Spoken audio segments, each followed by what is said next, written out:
Hi everyone, my name is Madame, and today we will be talking about dreams. So, what are dreams? From my perspective, I believe that dreams are a bridge between yourself and your subconscious, and they enable you to be able to be privy to the messages that are lodged in there that we may not be very aware of when we are in our conscious mind. So, being asleep allows us to enter a mental state, either the beta state, which is the a state that there's a state that you enter when you fall asleep.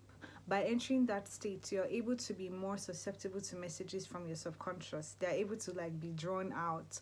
So dreams enable you to have those messages express themselves to you, but you also be in a space that you're able to digest them into your conscious mind and be aware of them when you wake up. So why is paying attention to your dreams important? I think paying attention to your dreams is important because dreams, like I said, are the bridge between you and your subconscious. So they enable you to be aware of a lot of things, such as where your subconscious is currently, how to create solutions for everyday problems you may face when you are awake.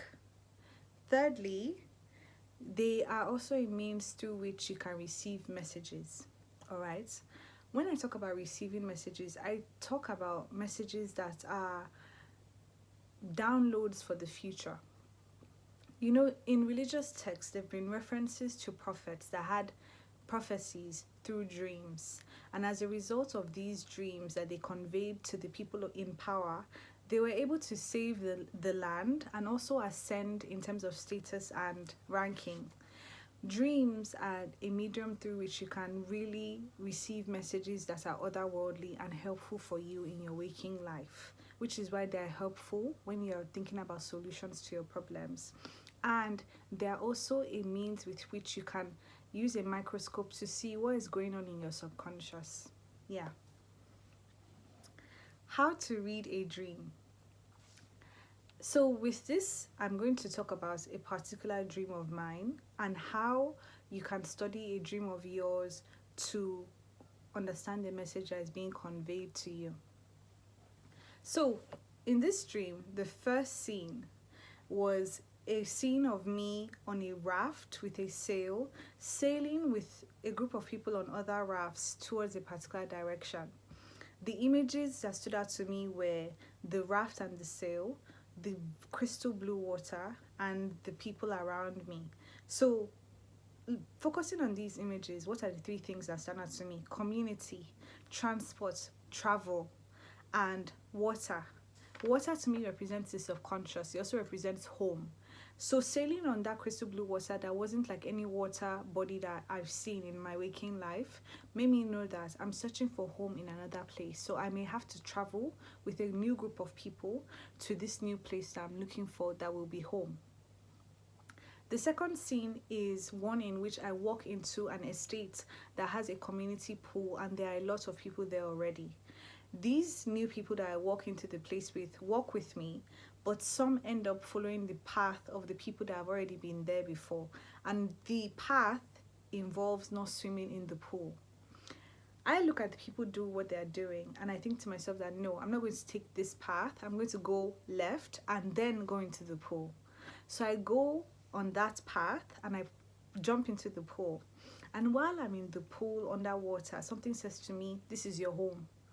And as a result, another person jumps into the water and meets me underwater. And something was like, this is your brother. I don't have a brother in person. However, what came to me was this. By me doing what I did, I was following my authentic path. I was listening to my heart. I found home in the water. Water, like I said, represents the subconscious to me, which represents me diving deeper into myself to uncover things about myself that I didn't know. Lastly, the person that met me underwater being my brother means that by me following my true path and choosing to discover myself in a way that isn't the norm, I will be able to find people that are like me, that will become like family to me. The last scene of that dream involved me coming out of the pool and walking around the area of that place to look around and see them selling gifts. And while I was walking around, the vibe I had in the water wasn't the same as the land. And something whispered to me, this isn't your home. So basically, what I'm getting from this imagery is that clearly the land isn't my home, but the water is. Meaning, the material, physical aspects of life isn't really my path. The spiritual, mystical, ethereal, subconscious, diving deep part of life is mine. And it's through that path that I'll be able to find people like me. So that's the dream. And key things to think about when you're deciphering dreams, whatever you remember is okay. Just look at things that pop out to you and think about the first thing that comes to your mind when you see certain images. That's symbology. Symbology is personal to each and every person. So I can't tell you what water will mean to you.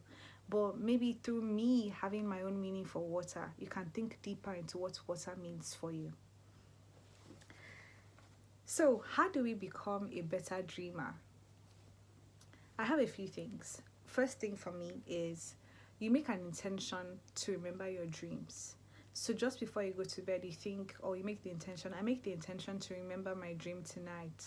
And then when you wake up, immediately you wake up from any sleep that you've dreamt, you write down whatever it is that you remember. Because it's only a couple of minutes before we start forgetting the dreams that we had. So you write down anything you remember, write it all down, and then your brain will start to work. Your subconscious will start to work with you to decipher what those messages mean. Lastly, keep a dream journal. I have been doing dream work for 4 or 5 years. I started off remembering just a few scenes. Now I remember the whole dream. Every single turn, every single detail, I can remember and tell you what it means. But it is through practice. That's why they say keep a dream journal. You sleep, you wake up, you immediately write whatever it is that you remember, and you keep doing that. Before you know it, it becomes easier to recall your dreams. It becomes easier to wake up, go to bed, know when your dream shifted, like I can tell. And then it becomes easier to know what different things mean to you. The meaning just comes up because, like I said, dreams are a bridge between you and your subconscious. So you writing down what you saw in your dream enables your subconscious to work and push the meaning into your conscious mind. That is what it's all about. So I really hope that you enjoyed this. I enjoyed talking about this. Dreams are everything. I want you to remember that when you dream, it's really like a different way of connecting with your inner self. So if you have any struggles, if you have anything that is on your mind that is deeply lodged in your subconscious, dreams are a way of releasing that and healing that. Thank you. Bye.